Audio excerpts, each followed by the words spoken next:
Okay, good morning all of you. Yesterday I have explained you the format of cash flow statement and you have seen the various activities of cash flow statement: operating activity, investing activity and financing activity. Now today we have to start with practical questions, but before starting with the practical questions, first of all you should know that in cash flow statement you are having two types of sums: without adjustments and with adjustments. Like in your 11th standard you were learning financial statements 1 and 2.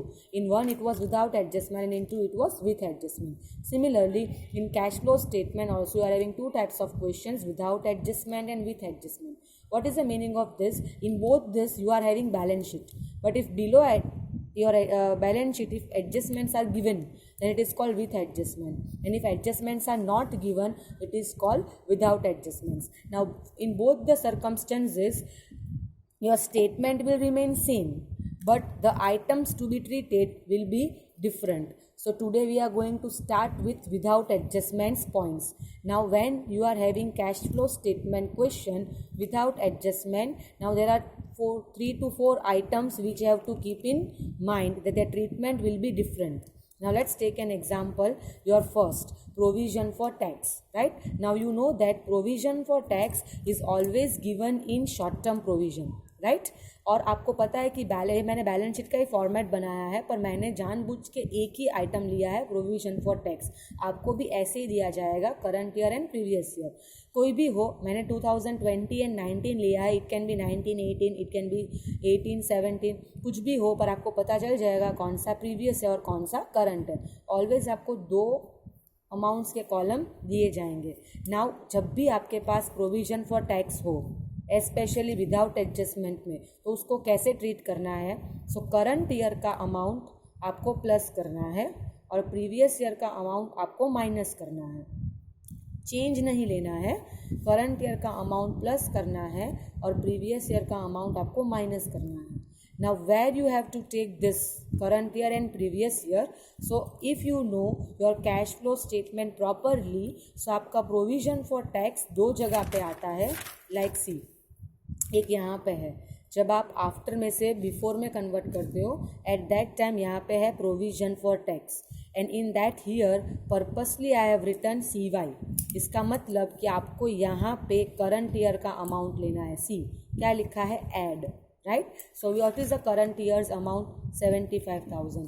तो आपको उसको यहाँ पे 75,000 add करना है, right. और आपको previous year का अमाउंट 60,000 है, वो आपको माइनस करना है. कहाँ पे? तो लास्ट जब आपका ऑपरेटिंग एक्टिविटी ख़त्म होता है तो यहाँ पे होता है लेस इनकम टैक्स पेड, और मैंने जानबूझ के यहाँ पे PY लिखा है, मतलब प्रीवियस ईयर वाला अमाउंट आपको यहाँ से माइनस कर देना है, right.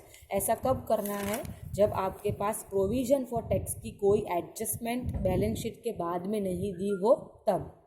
So here to make a note, मैंने यहाँ पे लिख के दिया है कि ऑपरेटिंग एक्टिविटी में ही आएगा, एक बार प्लस होगा एक बार माइनस होगा.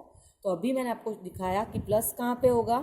आफ्टर टू बिफोर वाले स्लॉट में provision for tax current year का वहाँ पे प्लस होगा, और लास्ट में इनकम टैक्स पेड करके जब ऑपरेटिंग एक्टिविटी कंप्लीट होने वाली हो वहाँ पे आपको प्रीवियस ईयर पे जाके क्या करना है? 60,000 वहाँ पे माइनस करना है. यहाँ पे लिखा भी है last item in operating activity.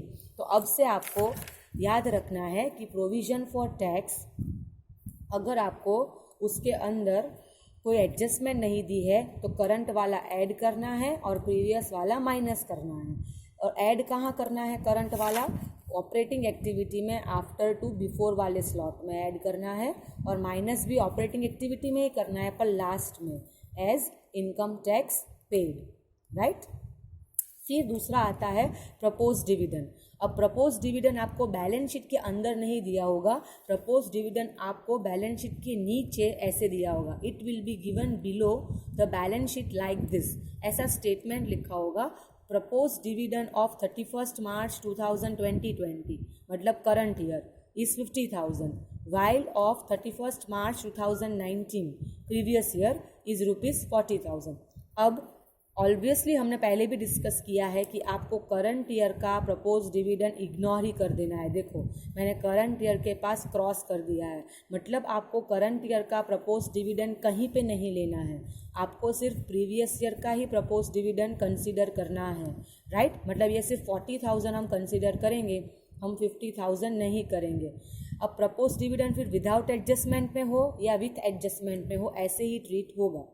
Again I am repeating कि प्रपोज डिविडेंड आपको करंट ईयर का इग्नोर ही करना है, आपको प्रीवियस ईयर का ही लेना है। अब ये आएगा कहाँ पे, ये फिक्स हो गया कि हमको सिर्फ प्रीवियस ईयर वाला ही लेना है। So now where do you take, चलो फॉर्मेट में जाके देखते हैं। इन योर फॉर्मेट सी यहाँ लिखा है आपने propose dividend of previous year, तो यहाँ पे आपको ऐड करना है, मतलब आफ्टर टू बिफोर वाले स्लॉट में, राइट।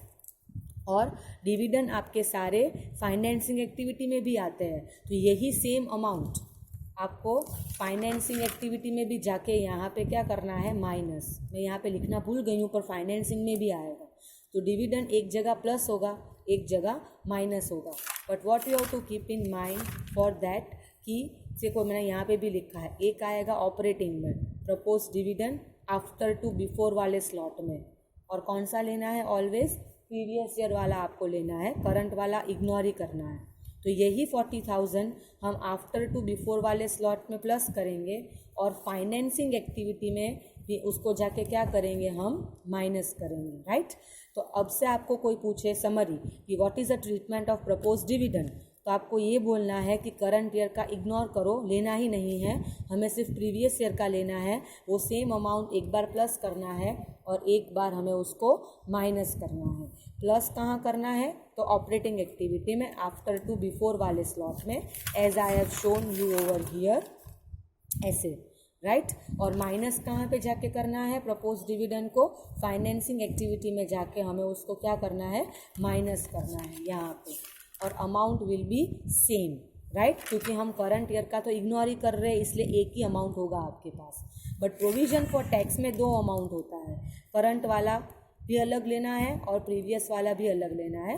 पर प्रोविजन फॉर टैक्स दोनों सेम ही एक्टिविटी में आता है, ऑपरेटिंग में ही आता है, एक बार प्लस करना होता है और एक बार माइनस, और अमाउंट भी डिफरेंट, प्लस वाला करंट ईयर का होगा और माइनस वाला प्रीवियस ईयर का होगा। See, listen students, I know it is difficult for you, but I don't have any option. मैं Zoom पे रोज़ 1-1 घंटा लेक्चर्स नहीं ले सकती हूँ, so I am trying my best to explain you. मैं भी बहुत मेहनत करती हूँ, पूरे दिन आपके लिए लिखती हूँ, वीडियोस बनाती हूँ, so it's better कि आप लोग भी मेरे वीडियोस देखो। मुझे पता है अगर आपको अभी सब मजाक लग रहा है, पर अगर ये 3-5-6 महीने और चला ना, तब आपको मेरा इंपॉर्टेंस पता चलेगा। दैट्स वाई मैं बहुत मेरे एफर्ट्स लगा रही हूँ, सो आप लोग भी प्लीज़ कोऑपरेट करना। If you not be able to understand, please मुझे कॉल कर सकते हो आप लोग कभी भी। But before starting with the questions, आपको पहले ये सारे पॉइंट्स ध्यान में रखने पड़ेंगे, राइट। नाउ अब हम थर्ड पॉइंट की तरफ जा रहे हैं, दैट इज़ फिक्स टेंजिबल हो या इनटेंजिबल असेट्स। अब सबको पता है कि टेंजिबल और इनटेंजिबल असेट्स हमेशा इन्वेस्टिंग एक्टिविटी में आता है। अब ये एग्जांपल्स है, land, building, machine, plant, patents, copyrights दोनों ले लिए हैं मैंने, टेंजिबल और इनटेंजिबल। अब विदाउट एडजस्टमेंट में असेट्स के 3 टाइप के क्वेश्चंस होते हैं, और वो 3 टाइप के क्वेश्चंस क्या है, फर्स्ट, सेकेंड और थर्ड। अब तीनों केस में डिफरेंट सिचुएशन है, सो आपको आपके क्वेश्चन में देखना है कि आपको ये 3 में से कौन से टाइप का केस दिया है, और उसके हिसाब से आपको उसको ट्रीट करना है, right. Don't worry, this is the last point which you have to keep in mind while doing sums of without adjustments, right. तो लेट्स बिगिन। अच्छा, मैंने यहाँ पे टेंजिबल एसेट्स का एग्जाम्पल लिया है, जैसे प्लांट एंड मशीनरी दिया गया है 2020 and 2019। 20 will be treated as your current year and 19 will be treated as your previous year, right। अब देखो, हमेशा आपको क्या करना है, पहले कंपेयर करना है, पर मैंने ऐसे एरो किया है, मतलब हमेशा 19 से 20 मतलब प्रीवियस ईयर को करंट ईयर से कंपेयर किया करो, ऑलवेज। हमेशा तो 19-20 नहीं होगा, पर आपको प्रीवियस करंट याद रखना है। देखो, प्रीवियस ईयर में 17 लैक्स था आपका प्लांट एंड मशीनरी, और करंट ईयर में 20 लैक्स हो गया, मतलब मुझे ऐसा लग रहा है कि मेरी वैल्यू इंक्रीज हो रही है, राइट। अब इंक्रीज एक ही रीज़न से हो सकती है कि आपने नया प्लांट एंड मशीनरी क्या किया होगा, परचेज। तो जब भी असेट की वैल्यू इंक्रीज हो रही हो, फिर वो कोई भी असेट हो, मैंने यहाँ पे प्लांट एंड मशीनरी लिया है, अगर यहाँ पे गुडविल भी होता तो भी ये आपका सेम ही आएगा, राइट, कि इंक्रीज हो रहा है। तो इंक्रीज कब होता है असेट की वैल्यू, जब आपने परचेज किया हो। तो मतलब ये क्या लिखना है, purchase of plant and machinery. और आपको पता है कि असेट का सेल एंड परचेज हम इन्वेस्टिंग एक्टिविटी में लिखते हैं। कौन सी एक्टिविटी में लिखते हैं, इन्वेस्टिंग में, और वो माइनस होगा, राइट। अगर मान लो गुडविल होता तो यहाँ लिखते हैं परचेज ऑफ गुडविल, और वो भी एसेट ही है आपका, तो वो कौन सी एक्टिविटी में जाएगा, इन्वेस्टिंग में।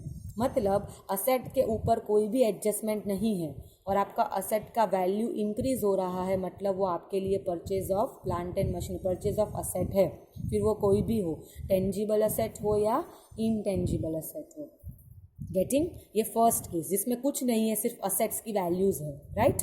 अब ये second case, again plant and machinery लिया है मैंने, करंट ईयर में इट इज़ 14 lakhs और प्रीवियस ईयर में वो आपका 14,50,000 था। लेट्स टेक एन एग्जाम्पल कि अब कॉपीराइट है, मान लो plant and machinery and copyright दोनों की वैल्यू सेम है, एक टेंजिबल एक इनटेंजिबल है।